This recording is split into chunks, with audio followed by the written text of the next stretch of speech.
Go. The broadcast is now starting. All attendees are in listen-only mode.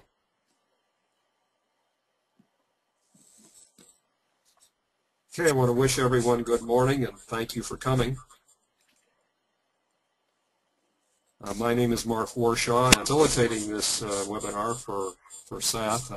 I want to introduce you to Seth. He has been in this game of offshoring for some time. Just a second here.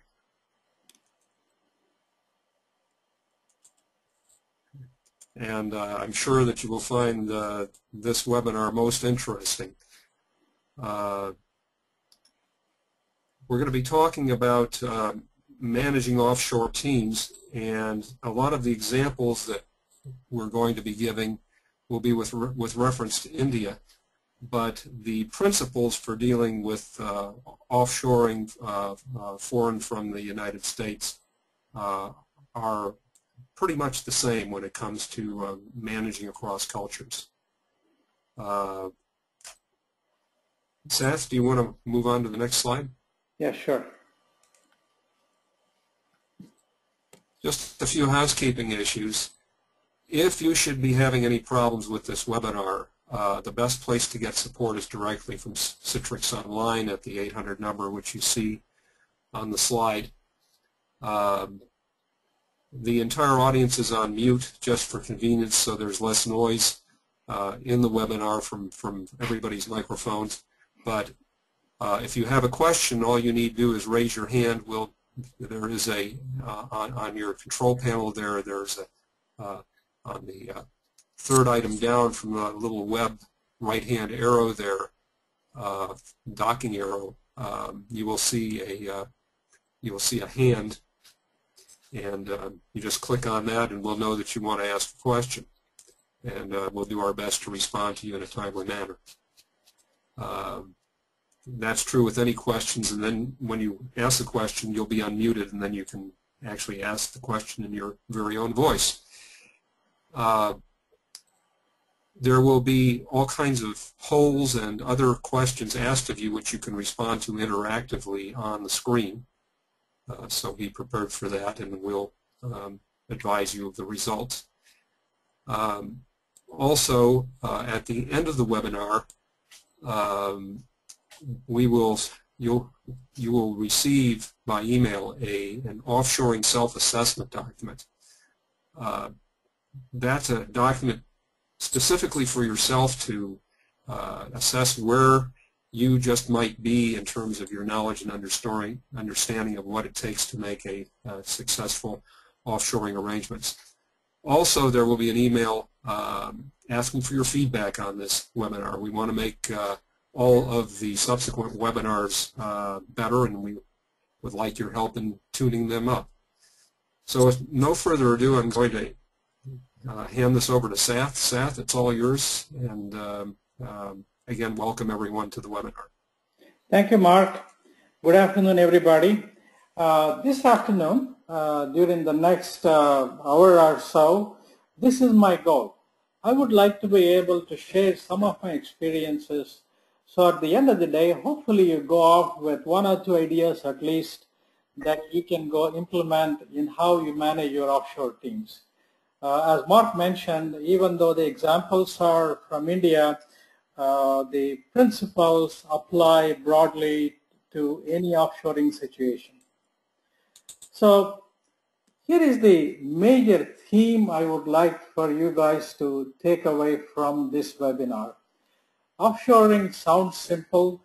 Some people think that, well, I write the contract, hire the people, and then things will happen and I get all the savings. However, there are challenges. Some of the surveys that we have done and some of the industry surveys point out nearly 70% of the offshoring effort in some way, shape, or form does not meet expectations. I've listed here some of the common themes that I have seen in the last 20 years or so working with a number of clients and companies. And these are the big set of issues that people face. And some people are enormously successful at it. Some people are really failing at it. Majority of the people that I talk to have some mixture of these problems. Some say, well, look, some of my projects are doing pretty well, but some of them are really got problems. So how do you address those, which is really the topic of today's discussion. You need to apply the best practices proven over time, and I'm going to be sharing these with you. And don't worry about it if you cannot read the fine print. One of the slides that come to next will have a much bigger picture of that one. Okay, before I move on here, let's take a poll here on the challenges that you folks are experiencing in your own environments. So this is my first poll on challenges. I'm going to launch it, and you should be seeing that on your screen. Take about 15 seconds to 30 seconds to click the one that you folks find appropriate. There may be more than one that you find. So take a moment to click on those. At the end of it, I'll be sharing the results with you.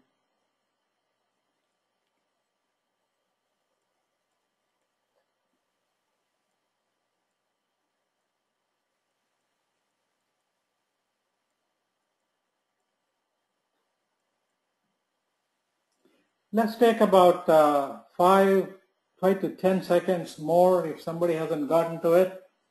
Now I'll close the poll and share the results with you. Okay, here we go. We close the poll. From what I see, schedule and CSAT issues, that's really about half of you. It is not a surprise to me that 78% of you felt that it takes more than expected amount of time. I find that is the number one issue when I talk to my clients as well. Seth, it works in the end, but God, it takes an awful lot of time to make this thing happen. And I hope that during the rest of the presentation, you spot some ideas that you may find that may be able to address some of these issues. Okay, so I have grouped the best practices into really 3 areas. Culture and communications is a big block. Then creating one global team and not us versus them kind of thing. And how do you control, how do you monitor, how do you get visibility and control. So underneath each of these, I will have best practices and maybe some anecdotes, and then let's launch into the first one here, which is culture and communications. Okay, another survey that was taken, I'm sorry, I think that it's not coming through. Let's see, right? Okay, I think this should be visible to you all now.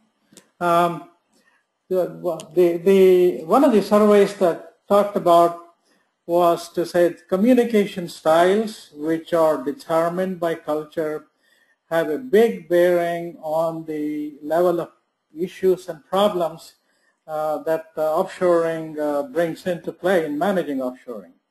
Okay, so let's go on to the next slide here.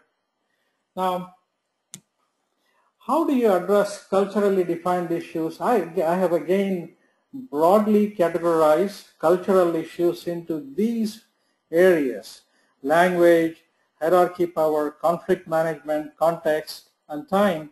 But okay, categorization is one thing, but what does it mean to you as managers? You know, each of these, it affects communications and its schedules. I could as well easily have put deliverables in the place of schedules. Schedules may be project driven. For somebody who is in tech support, that may be CSAT. So any deliverable that you're getting out of offshoring can get affected by these factors.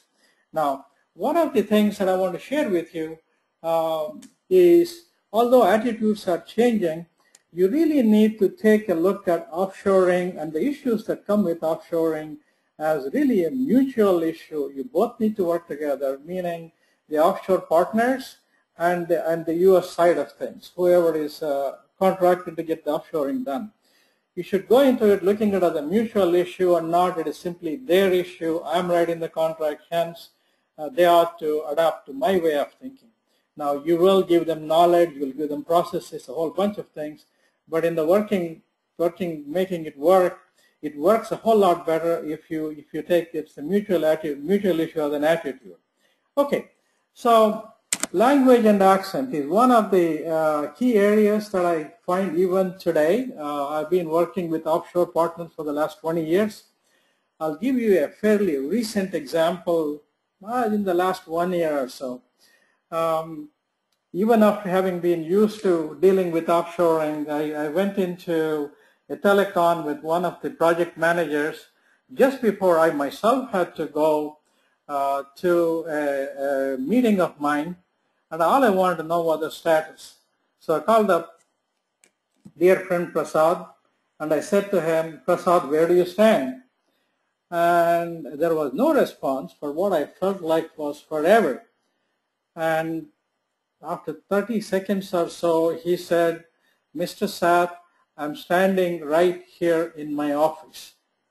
I didn't understand the response. What the heck has got to do with schedules? But the more I thought about it, what he was responding to was a literal translation of where do you stand. He didn't understand where do you stand meant that it was my way of asking him status. So maybe you folks have your own stories similar to that, but use of slangs and the use of words, they have different meanings to different people. ASAP is another one that I find many people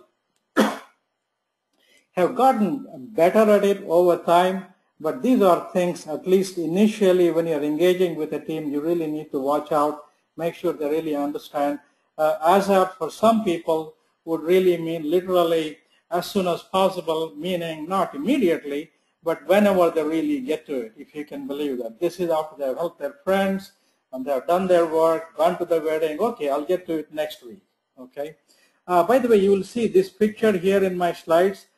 These are basically meant to be stories from the trenches, and you can see the little trench here with the pipe and somebody standing right over it. So that's what's meant to convey.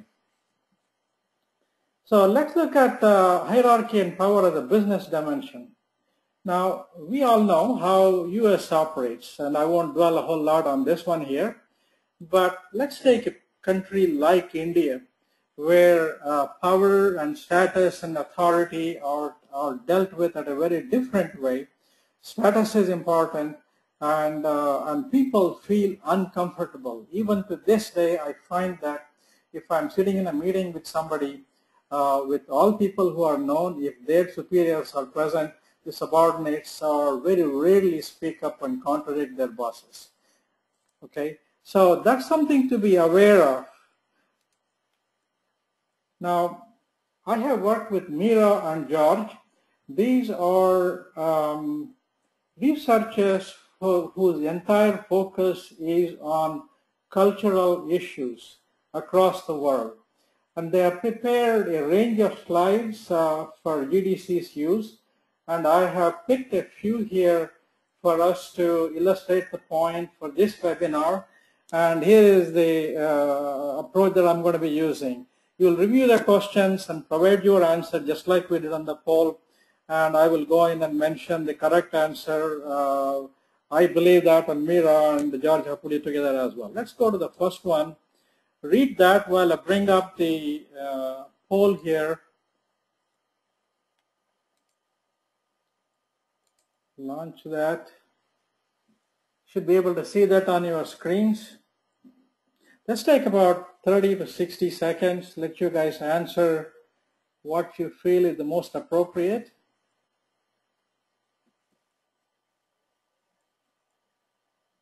Okay. Let me close this.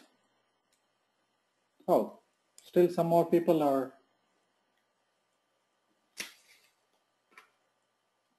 still answering. 10 more seconds.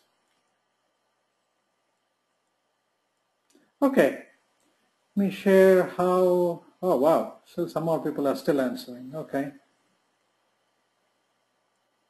Okay, I'll close the poll so we can share the results with you. say the three parts of you felt that should be addressed to the senior most person present. That is the correct answer. And what happens is, as I already indicated, if you don't do that, the senior most person will most likely feel offended because of the authority kind of thing that we talked about. And at the same time, the people who are juniors to them will not respond anyhow. So you can't really lose it in both ways. Okay, let me bring up the next slide here. Okay. So this is a question I really get asked quite a lot. Why doesn't the Indian team just say what they really mean? I would rather know that they can do it rather than them delaying the ultimate, and then I go down the path thinking that they are going to go do it. Okay, so this behavior used to frustrate me as well when I first got into offshoring, and even now it does somewhat, but I at least have learned better about how the heck to deal with it.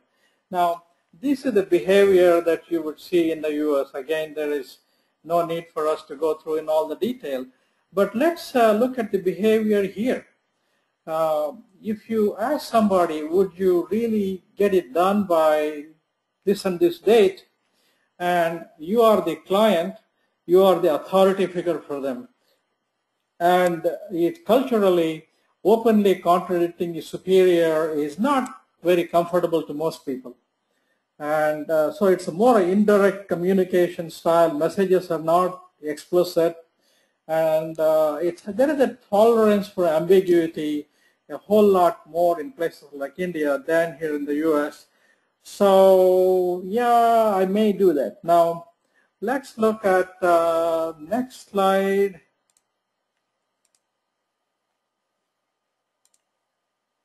Oops.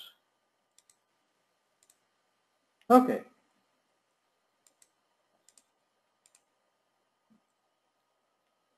How do you address that? First is to make sure you provide the tools.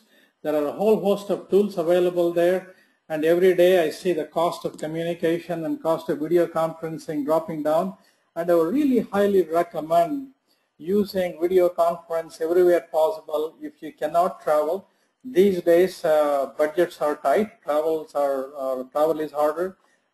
Tools like the one that I'm using right now for desktop sharing, video conferencing and all of that, those go a long way where high context cultures like India.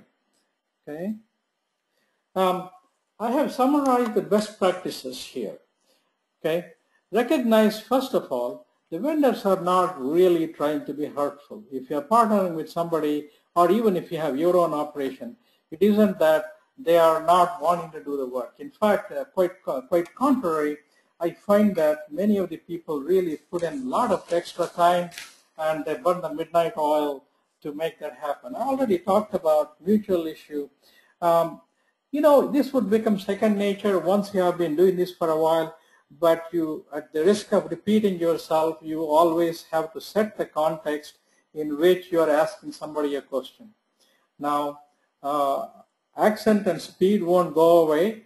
I find even now because there are newer people coming into the workforce, you need to be patient enough to ask them, look, would you please slow down, or would you please repeat what you said? So they are usually pretty polite and go back and tell you what they really have in mind. Now I talked about this already, and asking specific questions, probe more. This is really, really hugely important. Saying things like, okay, would you all get this done by Friday is really not enough. And everybody nods their head and you think you're going to go away. And it just doesn't happen. You really need to be very specific, drill down deeper, ask them exact questions. How are you going to do it? What do you need from me? How does it work? And so on. I talked about the tools already, so I won't go into it again. Some of the behavior, silence, you should not take that as consent. Just because they have not said no, it doesn't mean a yes. Okay, and the high context culture like India and even China for that matter, you need to be paying a lot of attention to non-verbal signals, which is the reason I'm suggesting as much as possible, if not in person, which you cannot do every time, at least use video conference as much as possible. I talked about these already in the next set of bullets. And here is something that I use a lot as a technique. Anytime I am having a discussion, which may be a project review or a set of discussions, I make sure that I have the desktop visible to all participants. And then we start putting down action items as we are going along. And I used to do that initially, and now I have gotten to the point wherein I let them do it. This way, they are buying into it, they're summarizing, you're checking, make sure that they are at least understanding what it is that they are promising you to go do. And it sounds like a fairly simple thing to do, and it is very simple, but these are the simple things that make a difference in how well the project comes off. Now, in addition to that, you need to make sure you have either weekly, bi-weekly, whatever the right frequency of communication is, whether it's via email, or phone calls, video conferences, whatever that might be. Okay, here's a summary slide. You need to understand the cultural knowledge. I've given a quick overview of it here today. You have the right communication channels.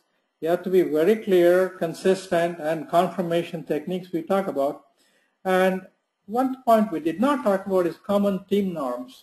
When you first get started with a team, it is very important for them to understand your hot buttons. Okay, so you need to establish the responsibilities on you to help them understand what your expectations are. Over time, it becomes second nature. Again, if you've been working with somebody for 6 months, a year, 2 years, they all understand what the team norms are and they will react to it. But you need to establish what they are. Okay, so let's go to another poll.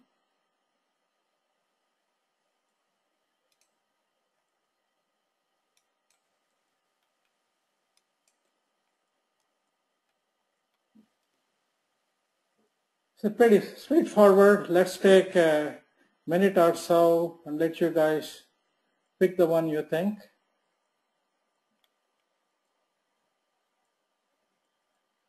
In this case, yeah, pick the one that you think. Okay.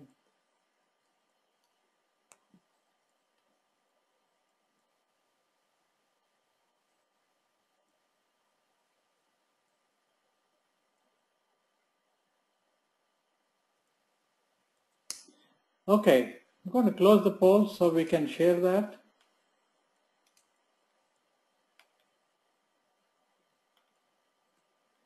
They're not sure about it.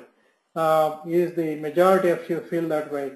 The reality is sometimes it is B, sometimes it is C. Majority of the times you guys are right. He would like to do it, the best of intentions of doing it, but at the moment that they're saying yes, they may not know what other priorities there might be. Do they have any problems with getting some infrastructure, or maybe their boss has made some other commitments, whatever. But they may really not have the full picture. It is simply an acknowledgement that yes, boss, we like to do it. Okay, and also they may say, yeah, I heard you. Those are the only two things. But the key point here really is it is not an A, meaning he will definitely do it, is not the right answer. It could be a combination of these two. So how do you deal with it? Again, you dig deeper, you make sure that you communicate with them extensively and then get into details. Again, some people ask the question, do I really have to micromanage them? Is a question that comes up quite often. Initially, I would say yes. Over a period of time, until you're all on exactly the same page, this is what it takes. All right, let's go launch another poll here on this one. Hide that. I brought up another slide here.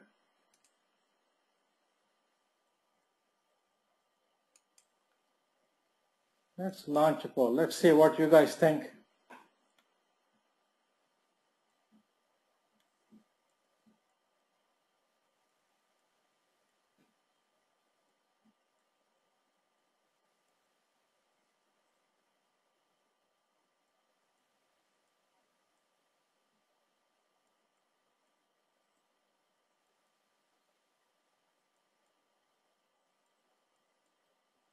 I'm sorry, actually I launched the wrong poll here, guys.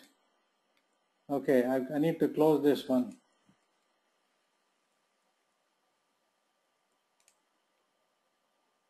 Silence.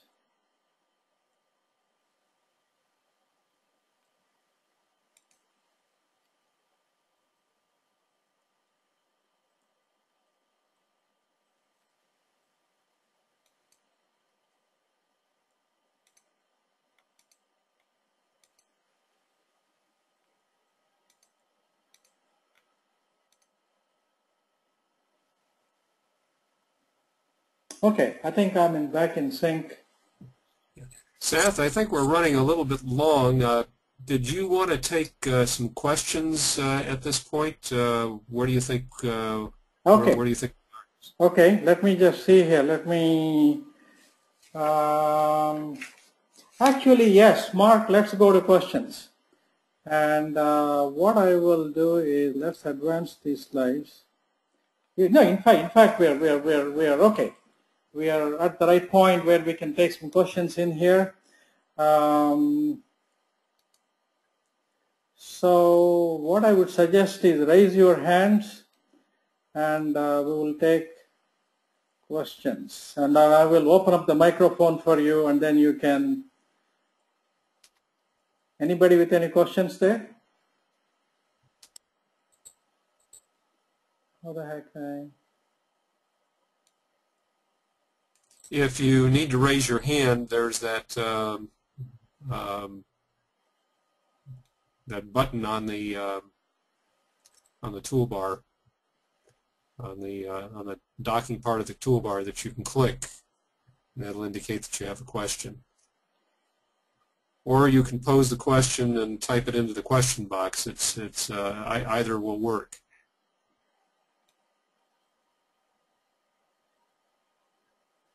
Okay, maybe there will be some questions later on then, so we'll move on then. I don't see anybody raising their hands here,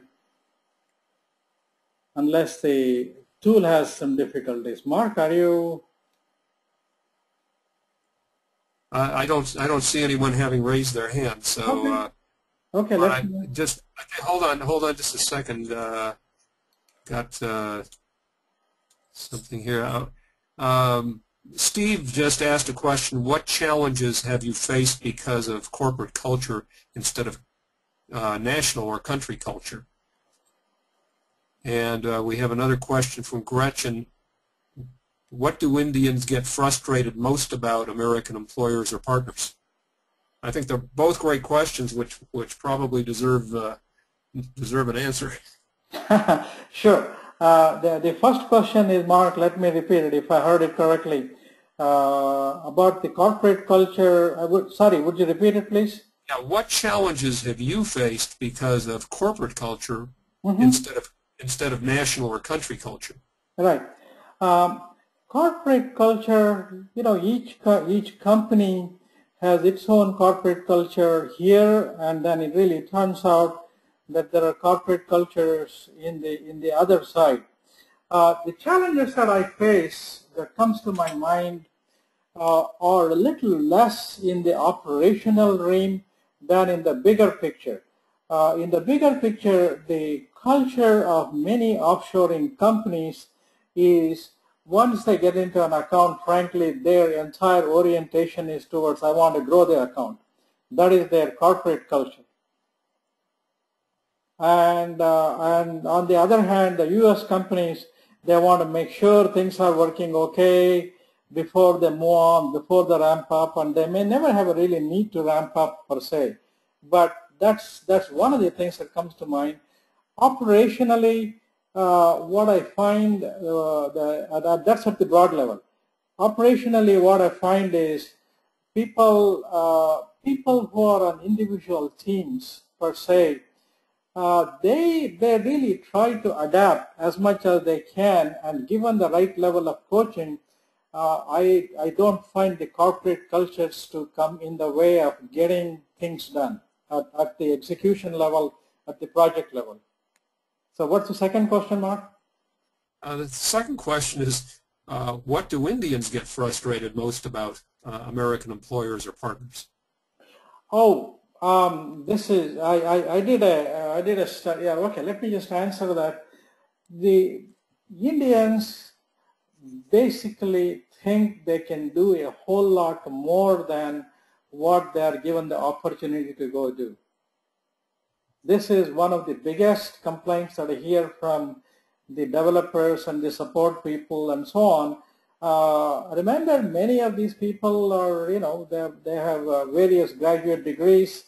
If you as a company, you're starting off and doing, say, maintenance work or routine support work, per se, and that's the way that most offshoring efforts start, and that thing frustrates them. Okay, they say, okay, I've done 3 months work, I proved it to you, I can do more, I want to do the original design work, as an example. So that's what I hear a lot, meaning that I have more capability, but that I am not being given the ability to execute or do things to my capability. That's what I hear most of. But what I also find is, they also need, if you are new to offshoring, you need to make sure that they can deliver, they can execute, and if you are the Johnny on the spot here getting work done offshore, you need to feel comfortable as a manager that they can deliver. So it kind of goes both ways, and what I suggest to clients is start small, scale up, build success upon successes. So that's what gets done. Seth, we have a third question. I think after this we'll move on to the rest of the presentation, and that is, how do you encourage the team to go above and beyond if they feel that they can do more? How do you get them to explain how they can over-deliver? The way to do that is to make sure that they are successful with the initial projects. If they're not successful with the initial projects have to be really successful beyond the expectations of anybody else in the company. So once the projects are successful, it is easier for you and your managers to believe, yeah, offshore people can do a whole lot more than I thought, so let me try some more. It is really the whole notion about build success upon successes. And the other thing I would say to you is, you as the manager here can do a lot to really help your own team here and your managers here and the people offshore by when somebody offshore does a good job, make sure you send out emails to your teams here, whoever might take notice of that, and definitely tell that to the people who are offshore that you've done a good job. So the key answer is make sure you build upon successes, and it doesn't happen in one day, but once 2 or 3 projects come in on time, the confidence builds, and then you can begin to ramp up in 2 ways: the complexity of work that they will do, and also the amount of work they can do. Yeah. And one of the things in those situations to be really cautious about is not to overdrive the system at first, because there's a sort of getting used to element, so you want to keep the project designed properly that it's going to succeed, especially the first one. In one case, one of the companies where I worked at, we built a 300-person offshore team over 2 years, but for about the first 9 months, I had a 20-person team by design. Okay, so shall we move on? I think we're ready to go. Okay. So this is all about how do you build one global team. This is really, you don't want to have us versus them, and you want to make sure that, that it is one cohesive global team. Here are the best practices, but I have slides for each of these, and I'm going to go jump into it so we can get done with that. And there will be some Q&A going that I would hope to take at the end of this module as well. I talked about common values, establish common values and team building. You know, it works here. If you're a new manager, you want to make sure that your team knows what is expected. Really not that much different when you have an offshore team.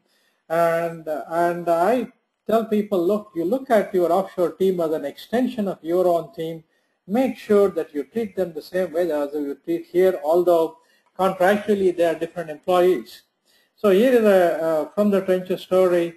Let you read it, but the good thing here is the manager had worked with the team and let them know how and what he really needs, and his people came through, and it was time well invested.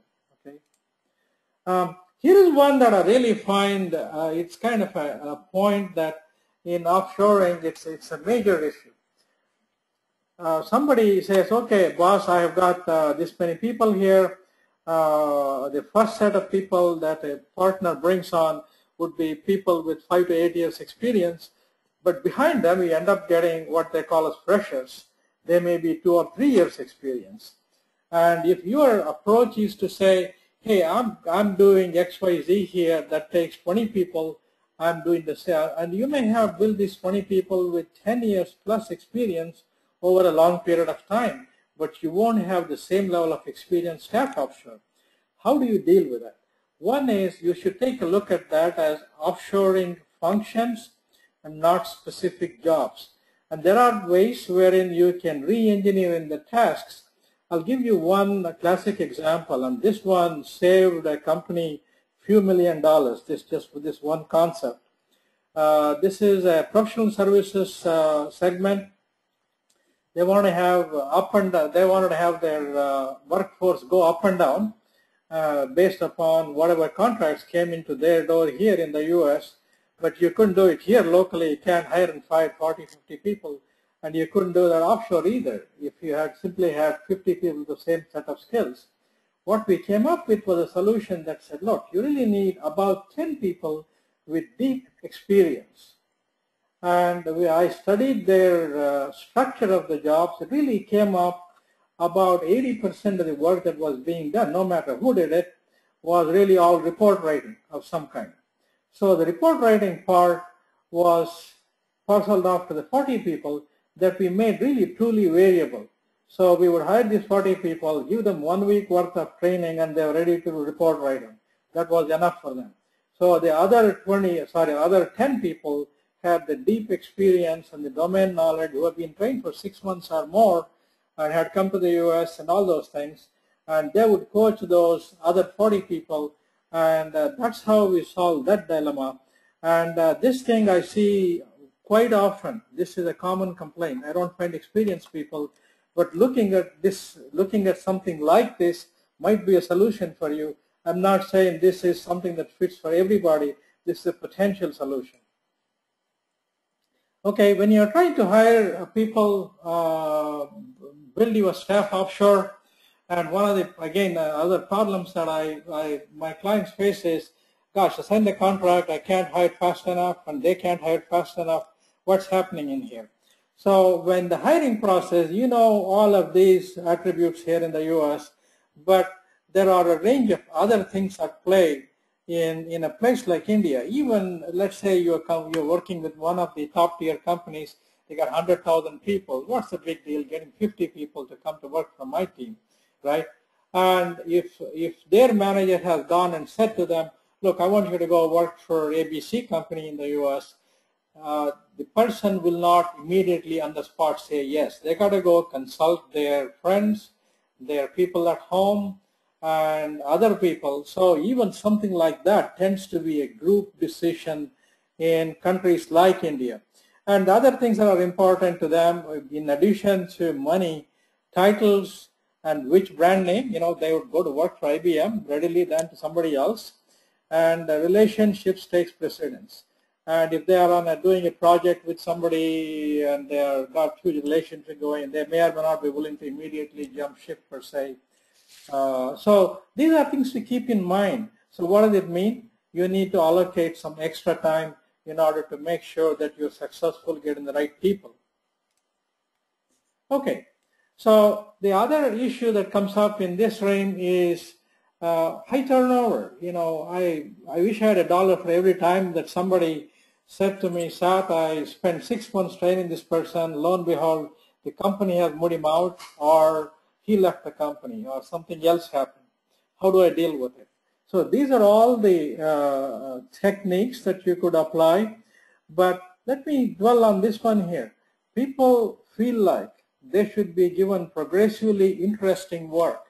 If you're asking the same person to do maintenance work for a long period of time, then that same person, keeping the person, will not work. What you might want to do is to have a rotation mechanism. You still got to get the work done. Move him out or move him up into something more interesting, because this is really, they're all about learning more, learning, etc. So that's the thing that you want to pay attention to. There are retention plans that you can build in, similar to any retention plan that you would have here. Team retentions, retention bonuses based upon completion of a project, and so on. And some vendors would actually be willing to overstep the project to address the turnover issue. This is what they call the pipelining. And quite often, if you negotiate with the vendors, they are willing to do this on their own nickel, but they get to pick whoever they want to put for overstaffing. So those are some of the ways that you can address turnover issues. This is about preventing surprises. Even today in 2010, not everything is available in any offshore location. It depends upon the place where you are doing business. And especially you could get tripped up by licensing issues for software tools. You know, vendors don't provide specialized software tools. They provide the vanilla hardware software, but after that you need to plan that in your project plan. And my only point here is make sure you thought that through, work with them, get an itemized list and cross-check, make sure you have allowed yourself plenty of time to address those things. Okay, once you have built a team and you can depend on this team, I am going to kind of go the opposite way and tell you, look, you need to counteract the delays that the time difference brings. In fact, turn that into an advantage. You should be able to delegate enough operational decisions so they don't need to come back to you at the end of their day and wait for you to send an answer to them, and you're lost either 12 or 24 hours, as the case may be. So that's the thing that you need to do. Again, this comes up with as you build confidence in the team and they understand what you want, kind of a two-way street. Okay. Seth, Yeah. I just want to interrupt because I think we have a good question here that just came up from Gretchen. She asked, why does the U.S. client have to be concerned about the issues of the high turnover slide, the previous one you did? Right. Isn't this a vendor management issue? To do otherwise is not part of the reason. Isn't that part of the reason for outsourcing? Right. You know, it is how majority of the people view it as a vendors management issue. What do I care what you do? That is a very, very, very good question. At the end of the day, I look at these as partnership and not as much as vendor-supplier relationship. There are things you can do here as a manager that would make the life of the vendor a whole lot better, easier, in order to retain the people. I'll give you an example. When the project is done, if you are very happy with it, send an email thanking everybody and saying, look, you guys did a great job.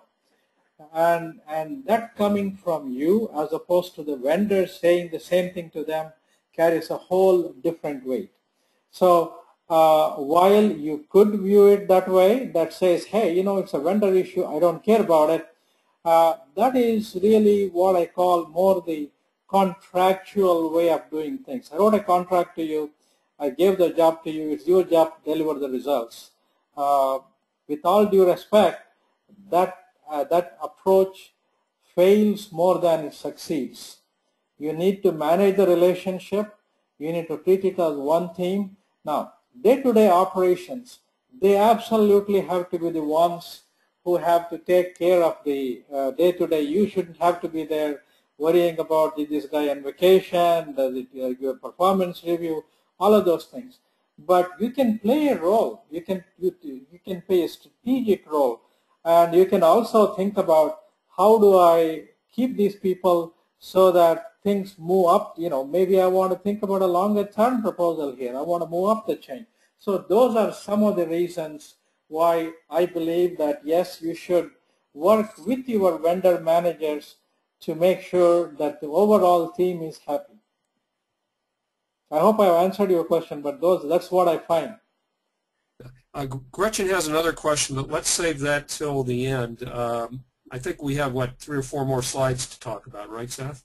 Yeah, I think so, right. Okay, why don't you go ahead and yeah, let's do that. Forward. Okay, this is all about, you start a project and you are right in the middle of, getting close to finishing it, but then you need somebody to come here to rescue it for some reason, or integration or whatever. I've seen too many integration efforts come to a standstill and not meet the deadline, because you need the key guy to come from India or Czechoslovakia or wherever to make sure that he's there here in person. If you don't plan for it, you may be surprised. I mean, that's all the thing to take away for you from this slide. Actually, that's related to Gretchen's question as to how do Indian vendors take to or think of on-site visits by an American client, especially the project or program manager of the outsourcing effort? I'm sorry, I was having some quality of sound difficulty here. Mark, would you please repeat that? Yeah, the question is, and this relates to your last slide, how do Indian vendors take to or think of on-site visits by the American client, especially, I'm not sure whether she means the Indian program manager or the American, but the project or program manager of the outsourcing effort. Oh, this is about, are we talking about managers from the U.S. going there? Yeah, managers from the U.S. coming into India. What do they think about such visits? Yeah, I think that they would welcome it. Absolutely, they would welcome that. They would look at it as gaining knowledge, number one. And number two, they feel like, okay, they are caring enough to take the time and money to come over here. Okay, it's viewed positively. Mark, we are about 10 minutes here. Let me run through the visibility and control and hold the questions until the end. We hopefully will find some more time. Okay, so this is all about for you, how do you get visibility and control? I'll launch into each of these here, but I'm going to run through this more rapidly only because we've got 10 minutes to wrap up here. The key point here is project management competencies really vary. I've looked at people who have got large organizations, small organizations, etc. This person is the single most important person for you, who is running the project on a day-to-day basis, and you need to make sure that that person is competent, and if they are not, make sure you augment their skills, not saying it is your job to actually go train them. You need to identify and assess and cause it to happen. It may be you get a different project manager, or it may be somebody inside your vendor company can go help train them. Okay. This is all about time. Deadlines are, again, we talked about the different attitudes people have for time. So Indians have a different attitude towards time. Okay. The only remedy for that is you got to keep on being very specific and trained, and over time things get better. Okay. In the interest of time, I'm not going to launch this this poll here, but you may want to take a look at it, make a note to yourself, and if there is time permits, we'll Q&A time, we'll come back and discuss this one. Let's see here, but measurement and control systems. Change control is really hugely important. Although with agile technologies, there are different ways of dealing with change control. This is really in the typical waterfall model. You got a lot of web-based tools. By all means, you must have some metrics, and I've given some here, but people will react to whatever metrics that you put in place. Okay, and you need to have some defined protocol for how they react to your customer and what is the expectation. Whether they're in product development or support or any of these areas, there will be a time when somebody there may have to work with some customers, and you really need to set up clear guidelines. Otherwise, you may be taking some more risk than what you might think. Okay, talked about successes, communicating widely. All right, let's take this poll here. We got still 8 minutes. So read through that, and I will launch a poll.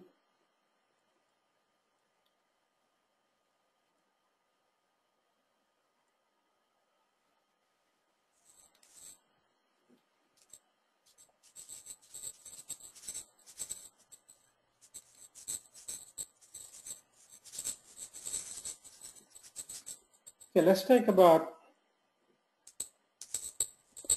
half a minute to see what you all think.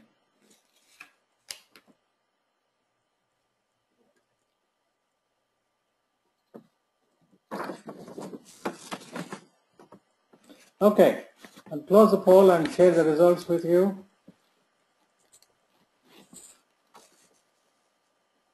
Plan for further work, reconfirm and teach it.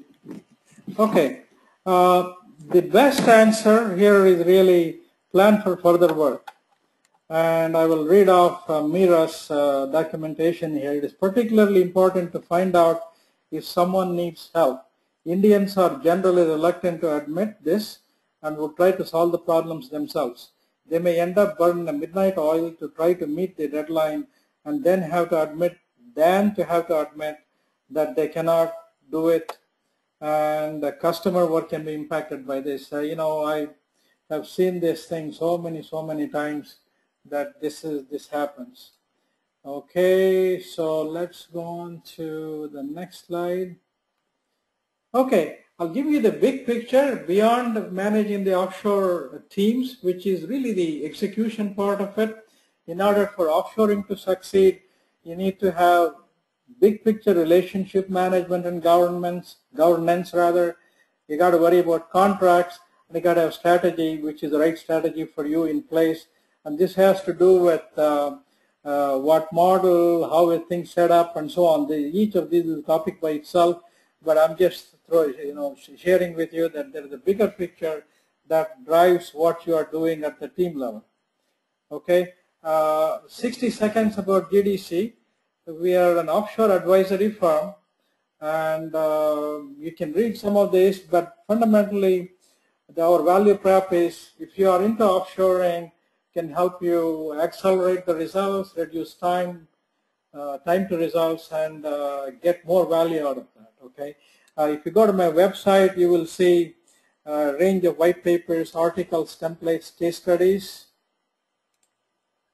Okay, we are towards the end. We got 5 minutes, I think, Mark, right? Yeah, we have about 5 minutes to Okay, let's see if there are any more questions.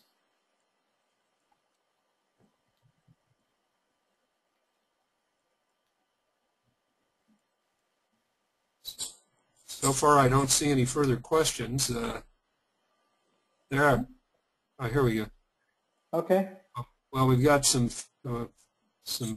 kudos, but no specific questions. Here we go. This is from Yogesh. what do you feel that the personal visit of the project manager will resolve in most of the communications-related issues? I'm sorry, Mark. Please repeat. Yeah. What he's asking is if you uh, what value do you think the personal visit of a project manager will have in resolving most of the communications-related issues? Oh, okay. Got it. The question, I will repeat it before I answer. What value is there for a project manager visiting the vendor side, right? Well, and in particular with respect to resolving communications issues. Communication issues. You know what? I would give it, it's hugely important. On a scale of 1 to 10, 10 being the highest, I would put that as one of the highest things. Number 10, to visit your team and make sure that you establish a personal rapport and personal communication with the team. So then you know who is who, what you can depend upon. You can have any number of teleconferences and video conferences. It is nothing like, initially at least, when you're getting started, go meet the people. Not only, I would do two things. Go meet them in the work part of the day and also socialize with them. So you really get to know them as people. You need to build a team rapport. It's a very good question. I would put that very highly. I think it's highly desirable that you do it. Once you have gone and met the people, then it's a whole lot easier that you have the context and they have the context. Your communications level, many of the problems that I talked about will tend to decrease over time. Yeah, Dev wants to ask a question. Go ahead, Dev. At least he's got his hands raised. Oh, hands raised, okay. His hand is raised and his microphone is activated, but I don't hear him. Dev, are you there? Okay, Mark, can you activate his microphone? Maybe you have the ability. I actually have, and it appears to be activated, but. Okay, maybe you can send it through the chat box. Yeah, send it through the chat device, Dev. I think that would work if you have a question.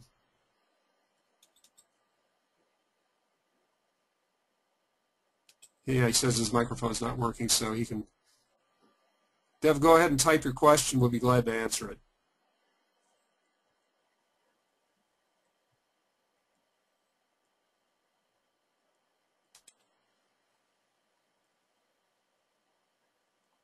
Now, one of the things that I will add, there's been a lot of emphasis put on teleconferencing and so forth, and it all works great.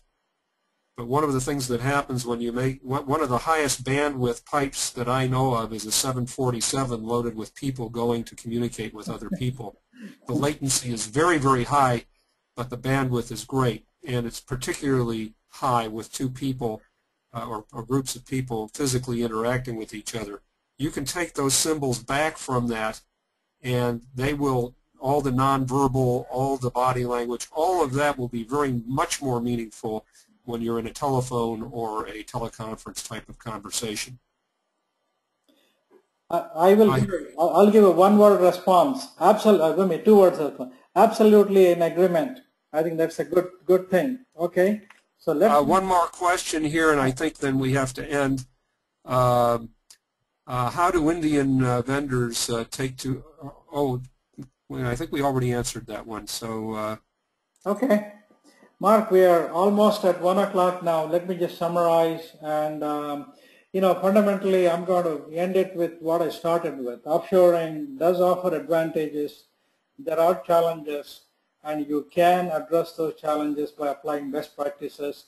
And my hope is that you have picked up 1 or 2 ideas in the Q&A and in what I presented that would be of use to you.